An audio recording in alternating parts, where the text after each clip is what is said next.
Hi. Hello. எப்படி இருக்கீங்க?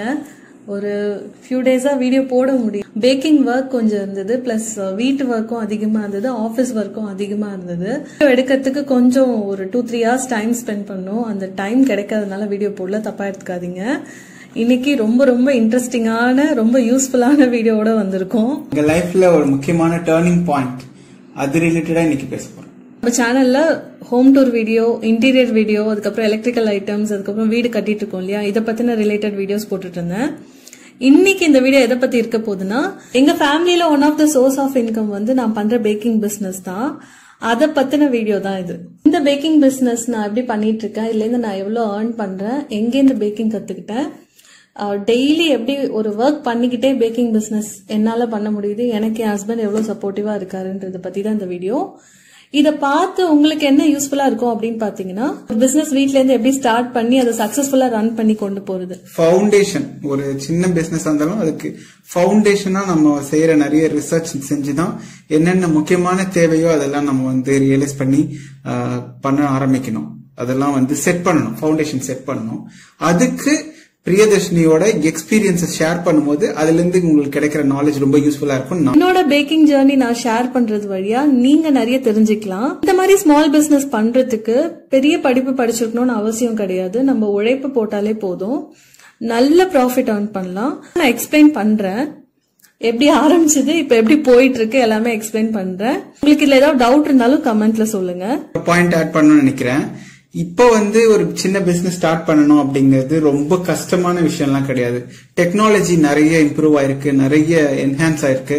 அதையே நம்ம வந்து சாதகமா யூஸ் பண்ணி ஸ்டார்ட் பண்ண பிசினஸ் நெக்ஸ்ட் லெவலுக்கு கொண்டு போகலாம். உங்களோட ஜேர்னியை நீங்க இப்ப ஸ்டார்ட் பண்ணுங்க ஷேர் பண்றதுக்கு. எங்க அப்பா அம்மாவோட கோல் என்ன அப்படின்னு பாத்தீங்கன்னா, நான் சமைக்கிறத விட படிக்கணும்னு தான் முன்னுரிமை கொடுத்தாங்க. கல்யாணம் ஆயிட்டு கூட 3 மாசம் வரைக்கும் சமையல் தெரியாம தான் இருந்தேன். எனக்கு என் வீட்டுக்காரர் தான் சமைக்க சொல்லி கொடுத்தாரு. நான் என்னோட வேலை என்ன அப்படின்னு பாத்தீங்கன்னா, ஈவினிங் வந்தோன்னா வெசல் வாஷ் பண்றது டெய்லி, இவரு சமைக்கிறதுக்கு காய்கறி கட் பண்ணி கொடுக்கறது, இதுதான் என்னோட வேலையா இருந்தது. இவரே எதிர்பார்க்கல நான் பேக்கிங் பண்ணது.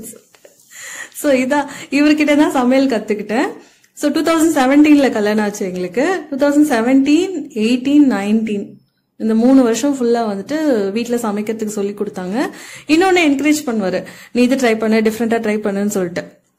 சோ அந்த மாதிரி நான் என்கரேஜ் பண்ணுவோம். வீக்கெண்ட் ஆனாலே நான் நிறைய வெரைட்டியா சமைக்க ஆரம்பிச்சேன். அந்த 3 வருஷம் பிராக்டிஸ் ஆச்சு, சமைக்க ஆரம்பிச்சு. அதுக்கு அடுத்துதான் 2019ல நான் முடிவு பண்றேன், ஓகே நம்ம கொஞ்சம் இன்னோவேட்டிவா ஏதாவது ட்ரை பண்ணலாம் அப்படின்னு சொல்லிட்டு யூடியூப் சேனல் ஆரம்பிச்சது.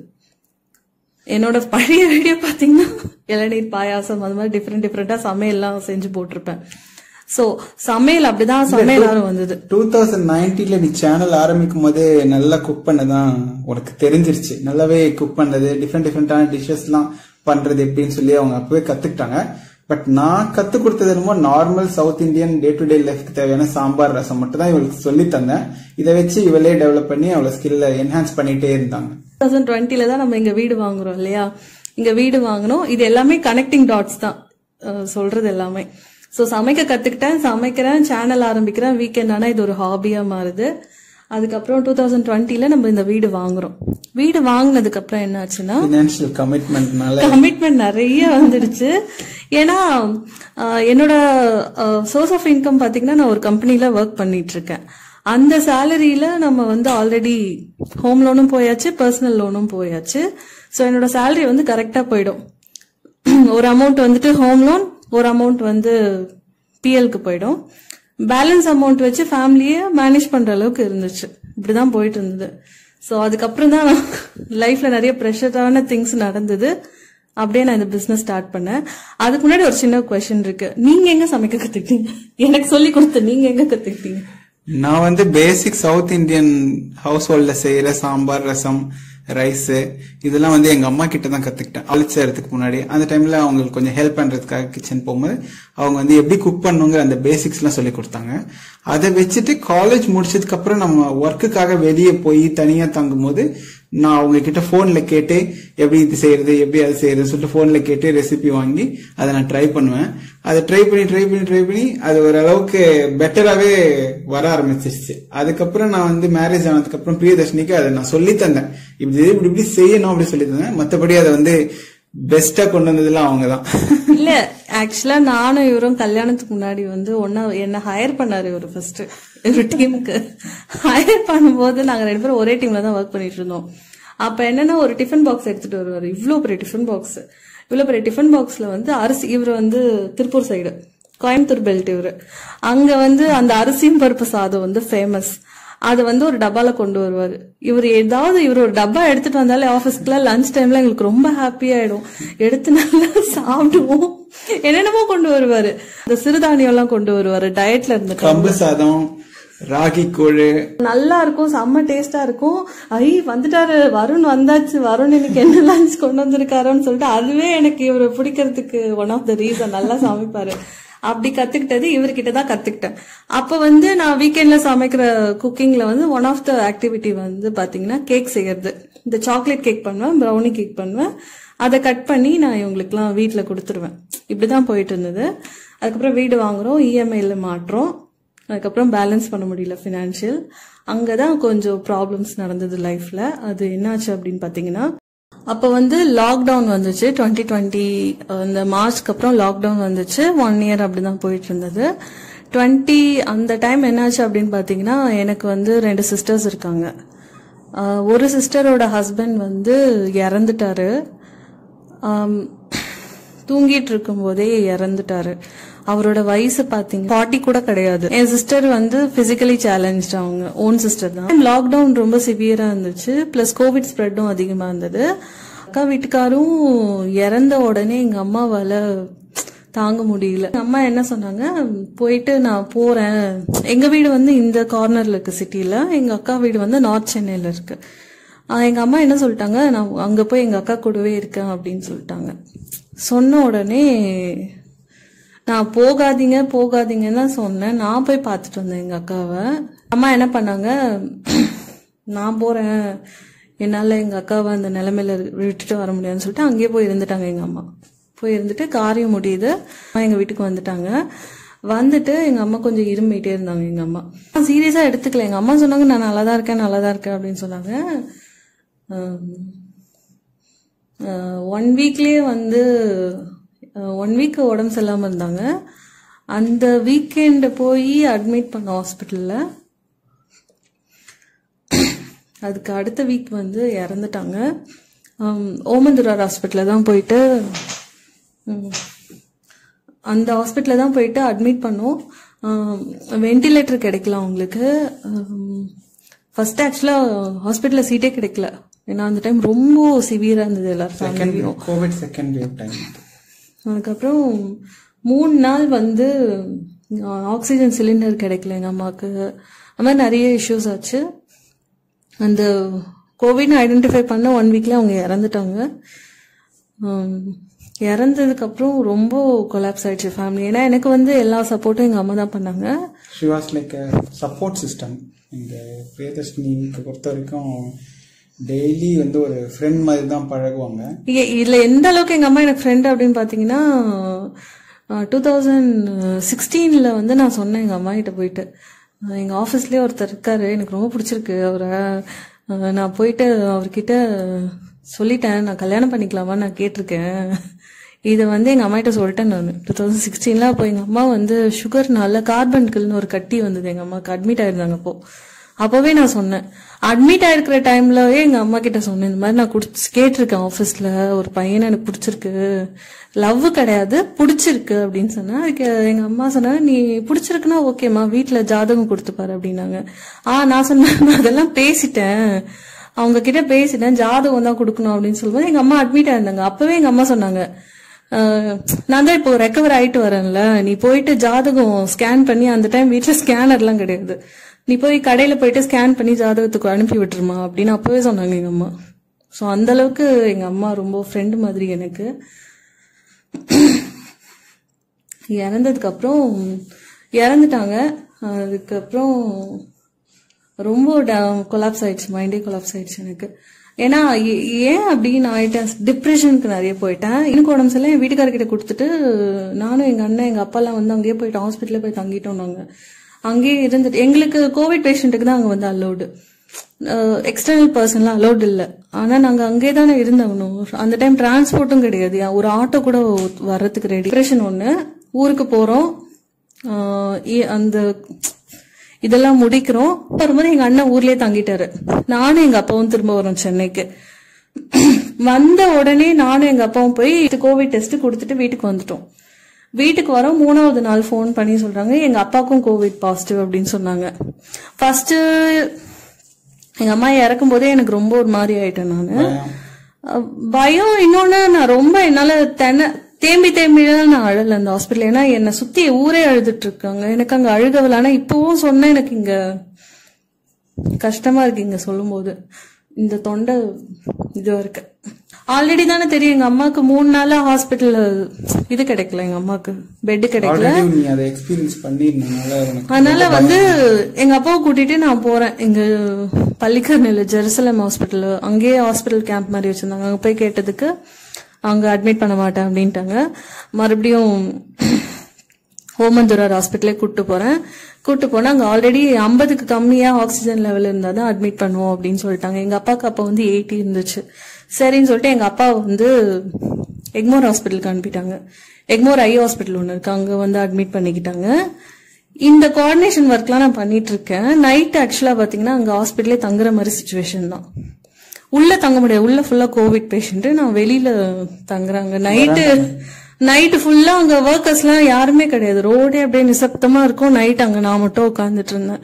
அப்பவே மைண்ட் யோசிச்சுட்டே இருந்தேன், ஏன் நம்ம லைஃப் இப்படி இருக்கு அப்படின்னு சொல்லிட்டு. பினான்சியலா மேனேஜ் பண்ணிட்டேன் அந்த சிச்சுவேஷனை. அதுக்கப்புறம் அங்க அட்மிட் ஆயிட்டு எங்க அப்பா ரெக்கவர் ஆயிட்டாரு. இப்ப என் கூட தான் இருக்காரு எங்க அப்பா. He is good, fine, okay. இந்த சிச்சுவேஷன்ல நடந்து முடிஞ்சு நான் வீட்டுக்கு வந்ததுக்கு அப்புறம் தான் அந்த டிப்ரெஷன்ல இருந்து என்னால ஃபர்ஸ்ட் வெளில வர முடியல. இப்பவும் வர முடியல. அந்த டிப்ரெஷன்ல இருந்து என்னால வர முடியல. நெக்ஸ்ட் என்னாச்சுன்னா பினான்சியல் சிச்சுவேஷன் ரொம்ப மோசமாயிடுச்சு. ஆல்ரெடி வர சேலரி வந்து நான் வீட்டுக்காக வாங்கின லோன், பர்சனல் லோன் அடைக்கிறதுக்கு கரெக்டா இருந்தது. சோ எனக்கு அடிஷ்னலா ஒரு இன்கம் வேணும். ஏன்னா அப்போ என் பையன் வந்து ஸ்கூலுக்கு எல்லாம் போல. என் பையனுக்கு வந்து 2.5 வயசு தான். சோ அவனுக்கு அந்த டைம் ஸ்பீச் டிலேவும் இருந்தது. அவனை ஸ்கூல்ல சேர்க்கறதுக்கும் நாங்க தெரப்பி எல்லாம் போயிட்டு இருந்தோம். டைம்ல கோவிட்னால லாக்டவுன்லயே வளர்ந்ததுனால என் பையனுக்கு வந்து கொஞ்சம் ஸ்பீச் டிலே இருந்துச்சு. மத்த குழந்தைங்க எல்லாம் அப்ப நல்லா பேச ஆரம்பிச்சிட்டாங்க. எங்களுக்கு அது பெரிய ப்ராப்ளமா தெரியல. பட் பாக்குறவங்க எல்லாம் வந்து நீங்க இன்னும் ஸ்டெப் எடுக்காம இருக்கீங்க, இன்னும் குழந்தைக்கு பேச்சு வரல, 2.5 வயசு ஆயிடுச்சு அப்படி சொல்லி எல்லாருமே கேட்க ஆரம்பிச்சிட்டாங்க. இது எங்களை ரொம்ப ஹர்ட் பண்ணிச்சு. 8 LKGலே விட்டுருக்கலாம் அந்த வருஷம் ஸ்கிப் பண்ணிட்டு. பட் இருந்தாலும் பரவாயில்ல, அவனை வந்து ஏதாவது ஒரு லேர்னிங் கொடுத்தாதான் அவனுக்கு ஸ்பீச் கொஞ்சம் வரும் அப்படி சொல்லிட்டு ஆன்லைன்ல ப்ரீகேஜி அப்படி சொல்லிட்டு கொண்டு போய் சேர்த்தோம். அதுக்கே 40,000 to 50,000 கேட்டாங்க.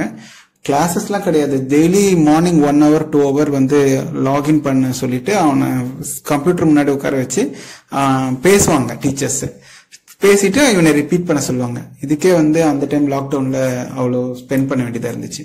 ஸோ இந்த மாதிரி கமிட்மெண்ட் எல்லாம் கொஞ்சம் கொஞ்சமா இன்க்ரீஸ் ஆயிட்டே இருந்துச்சு. அந்த டைம்ல கமிட்மெண்ட் அதிகமாயிடுச்சு, எக்ஸ்பென்ஸ் வந்து ஜாஸ்தி ஆயிடுச்சு. இப்போ இவரோட சேலரியும் கட் ஆச்சு அந்த டைம் ஆபீஸ்ல. இவரோட சேலரி, என்னோட சேலரி எல்லாமே வச்சு எங்களால ரொம்ப கஷ்டமாயிடுச்சு. ஏன்னா நான் ப்ரெடிக்டே பண்ணல இந்த மாதிரி ப்ராப்ளம்ஸ் எல்லாம் வரும்னு சொல்லிட்டு. ரொம்ப ஜாலியா போச்சு. வீடு பார்த்தோம், புக் பண்ணோம். அப்படா வீடு. அப்பதான் அந்த 2020ல புக் பண்ணிட்டு கொஞ்சம் ஹாப்பியா இருந்தோம் அந்த டைம்ல. இந்த கோவிட் லாக்டவுன்னால பிசினஸ் டல்னு சொல்லிட்டு நிறைய கம்பெனிஸ் வந்து எம்ப்ளாயிஸோட சேலரி எல்லாம் கொஞ்சம் கட் பண்ணாங்க. எங்களுக்கு கட் பண்ணாங்க. அது ரொம்ப கஷ்டமாகிடுச்சு அந்த டைம்ல. ஏன்னா நம்ம வாங்குற பொருட்கள் லைக் காய்கறி, ப்ரொவிஷன், இதோட பொருள்லாம் எதுவுமே குறையல. பட் நம்மளோட சேலரி மட்டும் குறையுது. அப்ப எப்படி இருக்கும்? அந்த டைம் நான் அந்த ஒரு நைட் வந்து வெளியிலே தங்கி இருந்தேன். பயம் வந்துருச்சு. இருட்டா இருக்கும். அதுவும் அந்த எக்மோர் ஐ ஹாஸ்பிட்டல் வெளியில ரொம்ப இருட்டா இருக்கும். ஃபுட்டும் இல்ல, ஆன்லைன்ல ஆர்டரும் பண்ண முடியாது. அந்த ஸ்விக்கில எல்லாம் அப்போ ஃபுட்டும் கிடைக்கல. பேஷண்ட்ஸ்க்கு மட்டும் ஃபுட்டு கொடுப்பாங்க. எனக்கு அந்த டைம் ஃபுட்டு கிடைக்கல. நான் மேல போய் படுத்துக்கிட்டேன். அந்த கோவிட் பேஷண்ட்ஸோட பெட் ஒன்று காலியா இருந்தது, அங்க போய் படுத்துட்டேன். ஆக்சுவலா நான் அந்த எப்படி இருந்தது தெரியுமா, என்னை சுத்தி எல்லாரும் ஆக்சிஜன் மாஸ்க் மாட்டிருந்தாங்க. காலையில வந்து நர்ஸ் திட்டாங்க, நீங்க எப்படி இங்க தங்கலாம், எப்படி தங்கலாம். 2-3 மாஸ்க் மாட்டிட்டு இருந்தேன் நானு. பாத்ரூமும் போக முடியாதுங்க. ஸோ அந்த டிப்ரெஷன்ல மாட்டி இருந்ததுனால லைஃபே ஒரு மாதிரி ஆயிடுச்சு. அதனாலதான் நான் சாமியே கும்பிடுறது அன்னைக்கே நிறுத்திட்டேன். சாமி நான் கும்பிட மாட்டேன்னு நான் சொல்லிட்டேன். நான் கும்பிடுறதும் கிடையாது. அதை பத்தி நம்ம ஒரு நாள் பேசலாம். அதோட நம்பிக்கையில நான் எதுவும் சொல்ல, பட் நான் கும்புறது இல்ல, அதோட ஸ்டாப் பண்ணிடுச்சு. பினான்சியல் சுச்சுவேஷன் அதிகமாச்சு. அப்பதான் யோசிச்சேன், okay we should do something, ஏதாவது பண்ணணும். கடன் வாங்க முடியாது, ஏன்னா கடன் ஆல்ரெடி கடன் நிறைய இருக்கு, இல்ல வேற இன்னொரு கடன் நான் வாங்கிட்டு எப்படி என்னால அடைக்க முடியும்? யோசிக்கும் போது ஓகே நமக்கு நல்லா சமைக்க தெரியும், இதை வச்சு ஏதாவது ஏர்னிங்ஸ் பார்க்கலாம். ஆஃபீஸ் ஒர்க் 7 o'clock முடியுது, ஆனா நான் தூங்குறது பாத்தீங்கன்னா 12 o'clock தான் தூங்குவேன். அந்த இன்பிட்வீன் டைம்ல ஏதாவது பண்ணி ஏர்னிங்ஸ் பண்ணலாம், ஸ்டிச்சிங் பண்ணலாமா அப்படின்னு நிறைய யோசிச்சப்பதான் ஓகே நம்ம பேக்கிங் பண்ணலாம். ஏன்னா அந்த டைம் பேக்கரி எல்லாம் ஓப்பன்ல இல்ல. ஸோ நம்ம வந்து நிறைய பேர் பர்த்டே பார்ட்டிஸ் கொண்டாடும் போது நம்ம வந்து சேஃபா ஒரு கேக், ஹைஜீனிக்காவும் சேஃபாவும் ஒரு கேக் பண்ணி விற்கலாம், அதை வித்து ஏர்ன் பண்ணலாம். அப்படிதான் முடிவு பண்ணி பேக்கிங் பிசினஸ் நான் ஸ்டார்ட் பண்ணேன். ஸோ அதை வந்து நான் முடிவு பண்ணிட்டு நிறைய விஷயம் என் மைண்ட்ல ஓடிட்டே இருந்தது. அதுல ஒண்ணு பாத்தீங்கன்னா, ஒண்ணு பேட்டர் சேல் பண்ணலாமா, மாவு விற்கலாமா, இல்ல வந்து டின்னர் செஞ்சு கொடுக்கலாமா, இல்லைன்னா பேக்கிங் பண்ணலாமான்னு யோசிக்கும் போது யோசிச்சேன், ஃபார்மா முடிவு பண்ணேன், நான் பேக்கிங்கே பண்ணலாம், கேக் பண்ணி செல் பண்ணலாம் அப்படின்னு தான் முடிவு பண்ணிட்டு இவர்கிட்ட போய் சொல்றேன். இது வந்து ஃபர்ஸ்ட் என்கிட்ட சொல்லும் போது எனக்கு ஒரு மாதிரி ஷாக்கிங்கா இருந்தது. நம்மளால இது செய்ய முடியுமா? நம்மளுடைய இந்த மாதிரி பிசினஸ், இந்த மாதிரி சொந்தமான சுய தொழில் இதெல்லாம் தாண்டி நம்மள 2-3 ஜெனரேஷன் முன்னாடியே வெளியே வந்துட்டோம். நம்ம வந்து ஒரு இடத்துல போய் ஒரு ஆபீஸ்ல உட்காந்து வேலை செய்யற அந்த செட்டப்க்கு நம்ம வந்து மைண்ட் ஃபிக்ஸ் ஆயிடுச்சு. நம்ம பேரண்ட்ஸும் அந்த மாதிரியே சொல்லி வளர்த்துட்டாங்க. நம்மளால போய் இந்த மாதிரி எதையாவது ஒன்னு செல் பண்றதோ, இது ஏதாவது ஒரு பிசினஸ் பண்றதோ நம்மளால பண்ண முடியுமான்னு எனக்கு ஒரு மாதிரி ரொம்ப தயக்கமா இருந்தது. பட் பிரியதர்ஷினி வந்து வேற வீட்டுல இருந்து வந்திருக்கா. நான் எங்க வீட்டு மைண்ட் செட் எனக்கு இருந்தது, இவ வேற வீட்டுல இருந்து வந்திருக்கா. சோ இவருக்கு ஒரு ஐடியா வருதுன்னு போது அதை கண்டிப்பா நம்ம சப்போர்ட் பண்ணணும். நம்ம வந்து இதை நம்ம மைண்ட் செட்னால இதை ஸ்டாப் பண்ணிடக்கூடாதுன்னு சொல்லிட்டு ஐ சேஞ்ச் மை செல்ஃப். என்னோட மைண்ட் செட் எல்லாம் மாத்திக்கிட்டேன். நம்மளால என்ன பண்ண முடியும்னு சொல்லிட்டு உட்காந்து பேச ஆரம்பிச்சோம். பேசிட்டு தான் நெக்ஸ்ட் ஸ்டெப் எடுத்தோம் நாங்க. இல்ல ஃபர்ஸ்ட் ஆக்சுவலா நான் சொன்னேன் கேக் விற்கலாம் அப்படின்னு சொன்னேன். இவர் உடனே இப்படி பார்த்தாரு, என்ன சொல்ற நீ அப்படின்னு. நம்ம கேக் விற்கிறோமா, நீ விற்க போறியா அப்படின்னு கேட்டாரு. நான் சொன்னேன், நான் இல்ல நம்ம விற்க போறோம் அப்படின்னு சொன்னேன். இதுல நானே வந்து நான் என்னை இன்வால்வ் பண்ணுவாங்க நான் கண்டிப்பா எதிர்பார்க்கவே இல்லை அந்த டைம்ல. ஏன்னா அதுக்கு அப்போ போய் என்னோட வீட்டுல எங்க அம்மா கிட்ட சொல்லும் போது கூட அவங்க வந்து எங்க அம்மா கிட்ட நான் சொல்லும் போது கூட அவங்களால அது அக்செப்ட் பண்ணிக்க முடியல. நீ எப்படி போய் கேக் பண்ணுவ, நீ அதை எப்படி போய் டெலிவரி பண்ணுவ அப்படின்னு சொல்லிட்டு. பிரியதர்ஷினி எடுத்த ஸ்டெப்ஸ் எல்லாம் வந்து வந்து எனக்கு ஒரு மாதிரி கான்பிடன்ஸை கிரியேட் பண்ணிச்சு. ஃபார் எக்ஸாம்பிள், அவ வந்து ரொம்ப டிப்ரெஷன்ல இருந்தா ஒரு கேக் செஞ்சு ஒரு ஹாப்பியான ஒரு மொமெண்ட்ல ஒரு ஃபேமிலியில போய் ஒரு பர்த்டேக்கு நம்ம கொடுக்கும்போது அந்த கேக் பார்த்து அந்த கிட்ஸ்க்கு, அதுக்கப்புறம் அந்த ஃபேமிலி மெம்பர்ஸ்க்கு அதை சாப்பிட்டு பார்த்து நமக்கு ரொம்ப ஹாப்பியா அவங்க ஃபீல் பண்றது, இதெல்லாம் அவங்க எக்ஸ்பிரஸ் பண்ணும்போது உண்மையாலுமே அது ஒரு டிஃப்ரெண்ட் எக்ஸ்பீரியன்ஸா இருந்துச்சு எங்களுக்கு அந்த இருந்த ப்ரெஷர், எங்களுக்கு இருந்த ஸ்ட்ரெஸ் இதெல்லாம் கொஞ்சம் கொஞ்சமா ரிலீவ் ஆன மாதிரி எங்களுக்கு அந்த டைம் ஃபீல் ஆச்சு. அது மட்டும் இல்லாம இவங்க லாக்டவுன்ல இருக்கும்போது எனக்கு நிறைய ரெசிபிஸ் எல்லாம் ட்ரை பண்ணி எனக்கு கொடுத்துட்டே இருந்திருக்காங்க. நான் அந்த டைம்ல வெளியில போய் ஸ்நாக்ஸ் வாங்காம வீட்லயே செஞ்சு நாங்க ட்ரை பண்ணுவோம் இல்லையா, அதெல்லாம் சாப்பிடும்போது கண்டிப்பா ஒரு டாப் நாச் டிஷஸ் எல்லாம் இவங்க பண்ண முடியும் அப்படின்ற ஒரு கான்பிடன்ஸ் எனக்கு எடுத்துச்சு. கேக்ஸ் நான் சாப்பிட்டு பார்க்கும்போது எனக்கு வந்து இது வரைக்கும் நம்ம சாப்பிட்ட மாதிரி இல்லையே சூப்பரா இருக்கு, நம்ம வெளியே சாப்பிட்டதோட சூப்பரா இருக்கு அப்படின்னு சொல்லிட்டு எனக்கே ஒரு இது வந்துச்சு. இவளால கண்டிப்பா இந்த பிசினஸ் பண்ண முடியுன்ற ஒரு கான்பிடன்ஸ் எனக்கு அப்பதான் வந்துச்சு. ஸோ நான் இதை எப்படி எக்ஸிக்யூட் பண்ணேன் அப்படின்னு பார்த்தீங்கன்னா, இது என்னோட ஐடியா. கேக் வித்து ஏர்ன் பண்ணலான்றது என்னோட ஐடியா.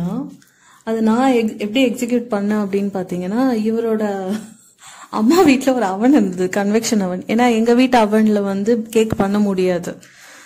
நான் ஆல்ரெடி என்னோட எலக்ட்ரானிக்கல் ஐட்டம்ஸ் எக்ஸ்பிளைன் பண்ற வீடியோலயே சொல்லியிருப்பேன். கேக் பண்ணணும்னு சொல்லிட்டு கேக் பண்ண முடியாத ஒரு அவனை நான் வாங்கி வச்சுக்கிட்டேன் அப்படின்னு. நான் கிரில் அவன் வச்சிருந்தேன். ஓடிஜில தான் கேக் பிராக்டிஸ் பண்ண முடியும், ஓடிஜியில் நான் கன்வெக்ஷன் அவன். அப்போ வந்து கேக் ரெசிபி நான் வந்து பிராக்டிஸ் பண்ணோம் இல்லையா, விற்கணும்னு முடிவு பண்ணியாச்சு. அது பர்ஃபெக்ட் ரெசிபியா வந்தாதான் அதை நான் வந்து விற்க முடியும். கேக் பேட்டர் ரெடி பண்ணிடுவேன், பண்ணிட்டு இவர்கிட்ட கொடுத்துருவேன். போய் உங்க அம்மா வீட்டில் வச்சுட்டு பேக் பண்ணி எடுத்துட்டு வாங்க 2 வாட்டி கொடுத்தேன். 3வது வாட்டி சொல்லிட்டாங்க, என்ன சொன்னாங்க,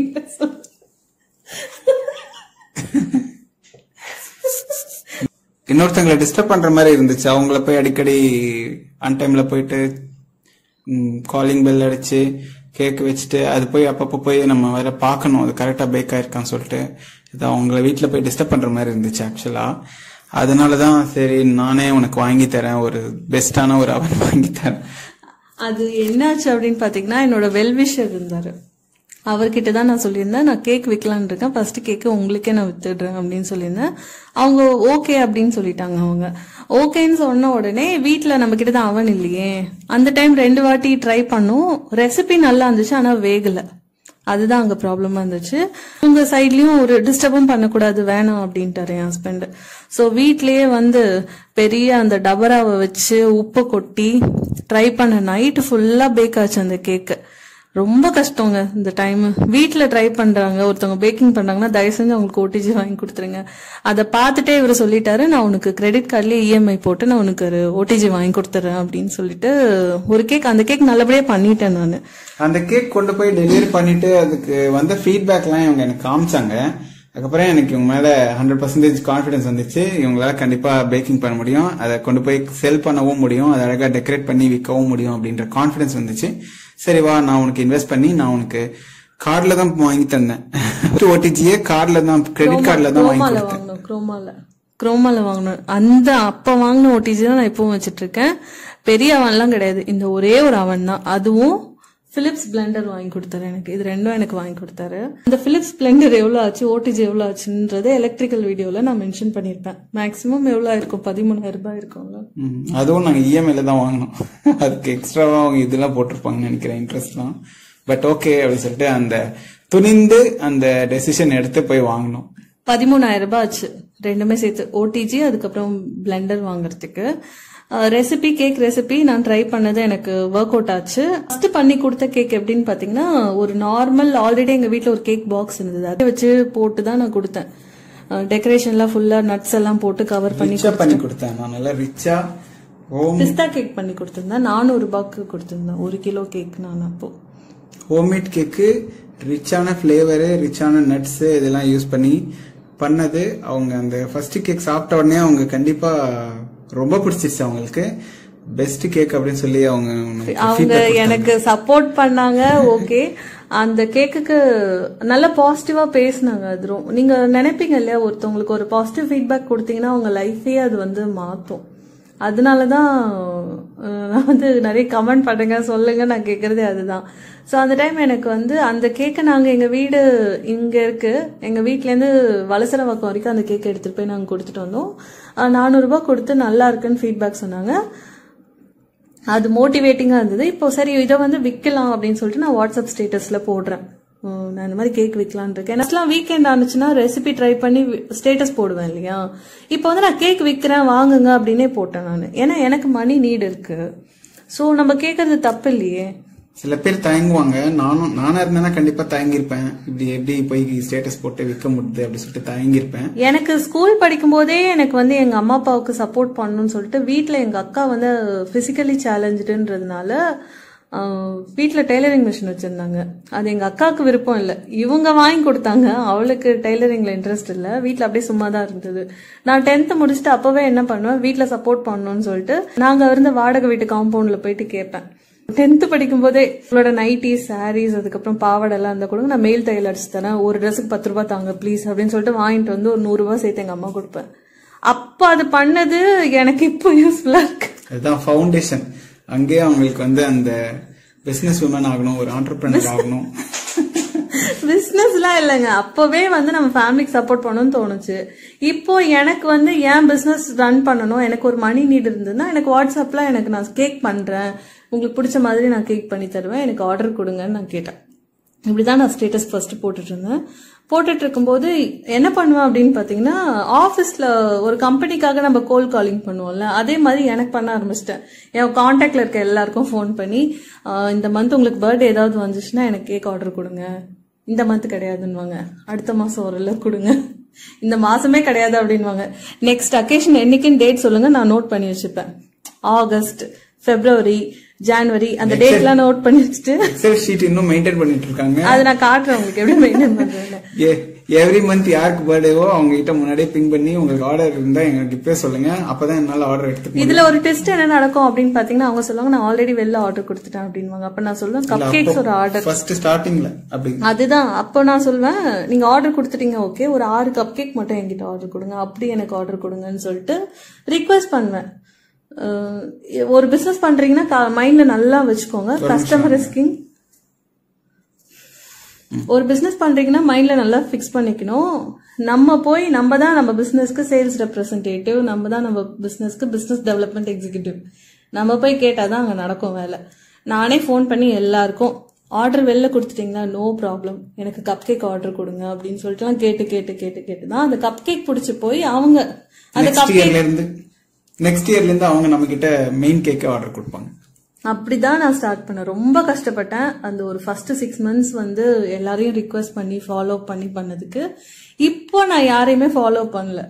எனக்கு மந்த் ஆன் மந்த் ரெகுலரா ஒரு 40,000 to 50,000 எனக்கு earnings வருது பேக்கிங்னால. அப்போ பண்ண கஷ்டம், அப்போ அந்த அளவுக்கு எஃபர்ட் போட்டேன்.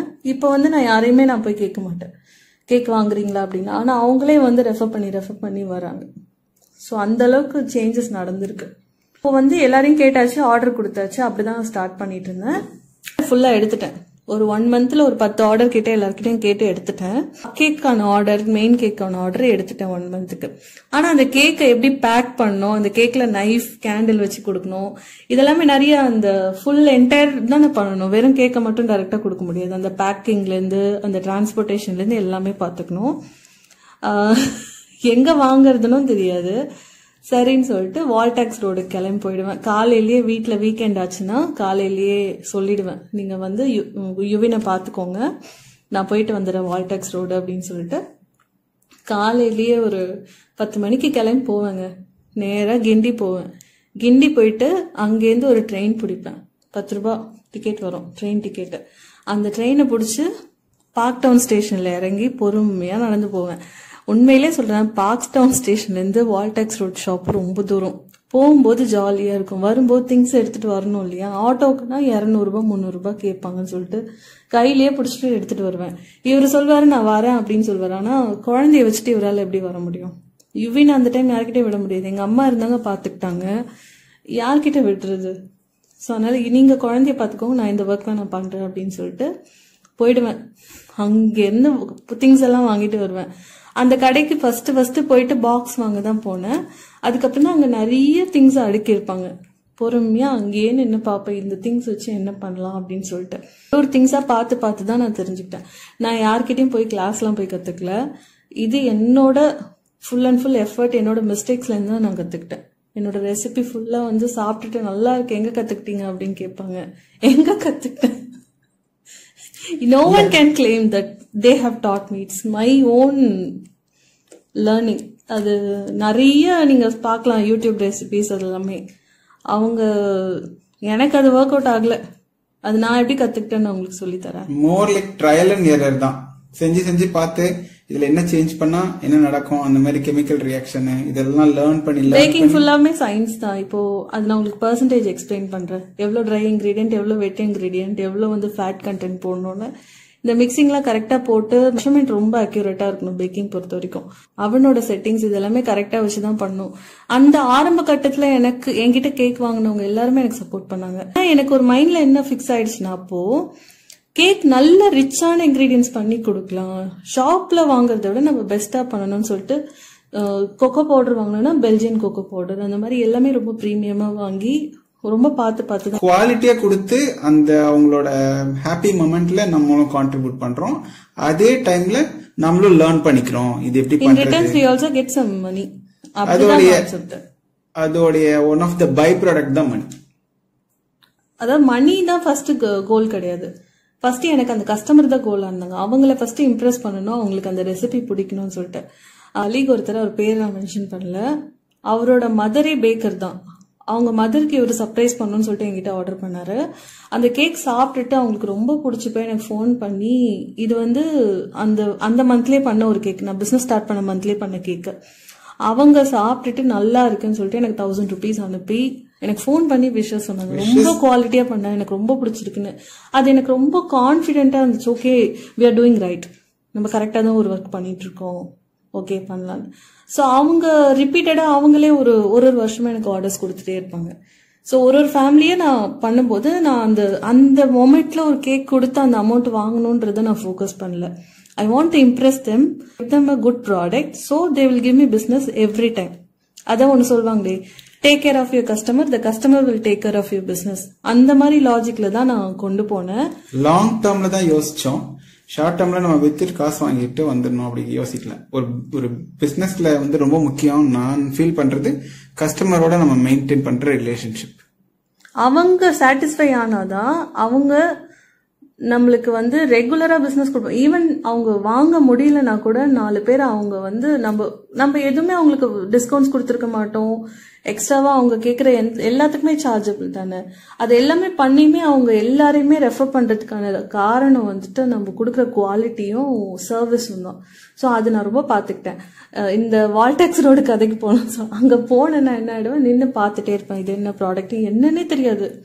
வருவாங்க, அதுவும் சென்னையில இருக்க எல்லா பேக்கர்ஸுமே அந்த ஷாப்ல தான் வாங்குவாங்க. மேகா எசன்ஸ், வீனஸ் எசன்ஸ் அந்த கடையில தான் வாங்குவாங்க. அந்த கடையில போயிட்டு நின்னுப்பேன். காலையில 10 மணிக்கு கிளம்புனா 11:30 அங்க போயிடுவேன். அங்க போய் நின்னுப்பேன். லஞ்ச் எல்லாம் சாப்பிட மாட்டேன், பொறுமையா செக் பண்ணிட்டே இருப்பேன் என்னென்ன ஐட்டம் எதுக்கெல்லாம் யூஸ் பண்றாங்க அப்படின்னு சொல்லிட்டு. பார்த்தனா பேக்கரோட ஹஸ்பண்ட் யாராவது வருவாங்க, வந்து ஒரு லிஸ்ட்டை கொடுத்து வாங்குவாங்க. டே பார்த்துட்டே இருப்பேன் என்னென்ன வாங்குறாங்க அப்படின்னு சொல்லிட்டு. எல்லா ஐட்டமும் வாங்கிட்டு போவாங்க. அங்கேயே நீங்க ஆக்சுவலா பாருங்க, அந்த கடையில நீங்க கேட்டாலே அவங்களே சொல்லுவாங்க இது எதுக்கு யூஸ் பண்ணும் எதுக்கு யூஸ் பண்ணணும்னு சொல்லிட்டு. எல்லாருமே மார்ஜரைன் வாங்கிட்டு போயிட்டு இருந்தாங்க. என்ன மார்ஜரைன், கேக் ஜெல் வாங்கிட்டு போவாங்க.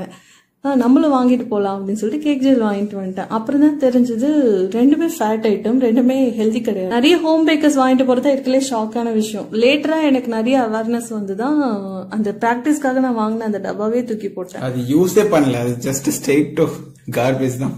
அது ஹெல்த்தியே கிடையாது. ஸோ அங்க நின்று பார்த்து கத்துக்கிட்டே ஈவினிங் வருவேன். 4-5 மணி மாதிரி கிளம்புவாங்க என் திங்ஸ் எல்லாம் வாங்கிட்டு. ஏன்னா அங்க 3 கடை இருக்கு. ஒரு கடையா பொறுமையா போயிட்டு வாங்கி வச்சுக்கோங்க, வந்து வாங்கிக்கிறேன்னு சொல்லிட்டு போயிட்டு ஈவினிங் எடுத்துட்டு வருவேன். இவருக்கு ஃபோன் அடிச்சிருவேன். அங்கேருந்து பஸ் ஸ்டாண்டுக்கு திங்ஸ் எடுத்துட்டு வந்துட்டு இவரு பஸ் ஸ்டாண்டுக்கு வருவாரு, குழந்தையோட வருவாரு, வண்டியில எடுத்துட்டு வீட்டுக்கு வருவேன். கிரீம்லாம் ஒவ்வொன்றும் ஒவ்வொரு கிலோ இருக்கும். 10 டப்பா 20 டப்பா கிரீமு, அதுக்கப்புறம் கேக் பாக்ஸஸ், அப்புறம் சாக்லேட்ஸ், கேக்கு யூஸ் பண்ற சாக்லேட்ஸ் ஒவ்வொன்றும் 1/2 kg இருக்கும். அவ்வளோ கண்டெய்னர், அவ்வளோ மெட்டீரியல்ஸ் எடுத்துட்டு வந்துட்டு இருப்பாங்க. பாவமா இருக்கும். பஸ் கூட கிடைக்காது, ரிட்டர்ன் வரும்போது பஸ்ஸே கிடைக்காது. அதுவும் அந்த வால்டாக்ஸ் ரோட்ல இருந்து நேரா பாரிஸ்க்கு வரணும். சம்டைம்ஸ் நான் நடந்தே போயிருக்கேன் பாரிஸ் வரைக்கும். ஏன்னா ஆட்டோ ஃபேர்லாம் அந்த டைம் ரொம்ப காஸ்ட்லியா இருந்தது. நானே பொறுமையா எடுத்துட்டு பஸ் ஸ்டாண்ட் போயிட்டு அங்கேருந்து எடுத்துட்டு வருவேன். சம்டைம்ஸ் மெட்ரோ ரயிலுக்கு எடுத்துட்டு வருது. நான் லேட்டரா ரியலைஸ் ஆச்சு, நான் தேடுற ஐட்டம்ஸ் எல்லாம் எங்க ஏரியாலே கிடைக்குது. ஆனா அந்த கடை வந்து ரொம்ப ஷோகேஸ் பண்ணி காட்டல. எங்க கிட்ட பேக்கிங் சப்ளை இருக்கும்லாம் சொல்ல மாட்டாங்க. பிளாஸ்டிக் டப்பா தொங்கிட்டு இருக்கும். அங்க போய் உங்ககிட்ட கேக் பாக்ஸ் இருக்கானா, எல்லாமே இருக்குன்னு. பிரைஸ் ஒன்னும் பயங்கர டிஃபரன்ஸ்லாம் இருக்கு. டிரான்ஸ்போர்டேஷனுக்கு ஸ்பெண்ட் பண்ற டிஃபரன்ஸ் தான் இருக்கும். அதுதான் இங்க நமக்கு இதுக்கு முன்னாடி பே பண்ற மாதிரி இருக்குமே தவிர. இப்போ ஒரு விப்பிங் கிரீம் நம்ம இங்க வாங்குறோம் அப்படின்னு பாத்தீங்கன்னா 220 சொல்லுவாங்க. இதுவே வால்டாக்ஸ் ரோட்ல வாங்குறோம்னா 118 சொல்லுவாங்க. நம்ம அவ்வளவு தூரம் போயிட்டு 2-3 hours ஸ்பெண்ட் பண்ணி வாங்குறதுக்கு இங்க நியர்பைலயே வாங்கிக்கலாம். இதுதான் லாஜிக். ஸோ இப்படிதான் பார்த்து ஃபர்ஸ்ட்லாம் அந்த ஒரு எப்படி பண்ணணும்னு தெரியாதனால பாக்குறதெல்லாம் வாங்கிட்டு வந்துருவேன், அந்த கிரெடிட் கார்டு ஸ்வைப் பண்ணிட்டு. இப்போ எப்படி ஆயிடுச்சுன்னா ஆர்டருக்கு ஏற்ற மாதிரி தான் திங்ஸ் வாங்கி வைக்கிறேன். ஃபர்ஸ்ட்லாம் நிறைய மோல்ட்ஸ் அதுக்கப்புறம் நிறைய வாங்கிட்டு வந்து வச்சுட்டு இருந்தேன். கேக்கும் நல்லா செல் பண்ண ஆரம்பிச்சிட்டேன். இப்ப இருக்கிற மெச்சூரிட்டி எப்படின்னா, என்னோட பேக்கிங் ஸ்பேஸ் பார்த்துருப்பீங்களா ஹோம் டூர்ல, அவ்வளவுதான் என்னோட பேக்கிங் ஸ்பேஸ். அதுலயே பண்ணி நம்ம நல்லா earn பண்ணலாம். அந்த அளவுக்கு மாறிடுச்சு லைஃப். மெச்சூரிட்டி ஒரு விஷயம், இன்னொன்னு வந்து லேர்னிங். இந்த பீரியட் ஆஃப் டைம்ல நிறைய லேர்னிங் லைக் கொற்ற மழையில கேக் கொண்டு போய் டெலிவரி பண்றது ரிஸ்க். கேக் வந்து எப்படி வரும் ஆர்டர்னு பாத்தீங்கன்னா, எல்லா பேக்கரும் ரிஜெக்ட் பண்ண ஆர்டர்ஸ் தான் என்கிட்ட வரும். எங்களால முடியாதுன்னு சொல்லிட்டு ரிஜெக்ட் பண்ணது, லாஸ்ட் மினிட் ஆர்டர்ஸ் இந்த மாதிரி தான் வரும். எனக்கு கேக் வைக்கணும், வர்றதெல்லாம் லாஸ்ட் மினிட் ஆர்டரா வரும். இல்லைன்னா வந்து எங்களுக்கு இவங்கெல்லாம் வேணாம்னு சொன்ன கேக் ஆர்டரா வரும். அதை எடுத்து பண்றது தான் விஷயம். இனிஷியல் டேஸ்ல நமக்கு நிறைய கஸ்டமர்ஸ் இருக்க மாட்டாங்க இல்லையா? அந்த டைம்ல வந்து கிடைக்கிற எல்லா ஆர்டர்ஸையுமே நம்ம பெஸ்டா பண்ணி கொடுத்துடணும், நம்ம நல்ல பேர் வாங்கணும், அந்த கஸ்டமரை லாங் டேர்ம் கஸ்டமரா மாத்தணும். நிறைய பிரச்சனையிலே முடிஞ்சிருக்கு. நிறைய அந்த மாதிரி பிரச்சனைனா நான் யார்கிட்டயுமே பிரச்சனை பண்ணல, ஆனா அவங்க என்ன நிறைய காயப்படுத்திருக்காங்க. நிறைய அந்த மாதிரி கஸ்டமர்ஸ் அந்த மாதிரி ஆர்டர்ஸ்ல நம்ம நிறைய எடுத்ததுனால அந்த டைம்ல நிறைய லாஸ் நடந்திருக்கு நமக்கு. ஒரு வாட்டி என்னாச்சுன்னா ஒரு கஸ்டமர் வந்து நல்ல டால் கேக் கேட்டிருந்தாங்க. டால் கேக், இவ்வளவு பெரிய கேக், அது 2 kg டால் கேக் கேட்டாங்க. நம்ம தான் கேட்கறத பண்ணி தரணும்ன்ற இப்பதான் அந்த மெச்சூரிட்டி வந்திருக்கு. கேட்கறதெல்லாம் பண்ண பாசிபிள் கிடையாது அப்படின்னு. அப்போ அந்த மாதிரி கிடையாது இல்லையா. பண்ணிட்டு எடுத்துட்டு போனோம். அவங்க சொல்ல மறந்துட்டாங்க, அவங்க ஏரியால வந்து ரோடு நல்லா போயிட்டே இருக்க ரோடு அப்படியே இறங்கிடும். அது அவங்க சொல்லவே இல்லை. கரெக்டா 7 மணிக்கு கேட்டாங்க, கார்ல எடுத்துட்டு போறோம். கரெக்டா ஒரு பெண்டு வந்தது, அந்த கேக் வந்து அப்படியே ஒட்டிக்கிச்சு ஒரு சைடு.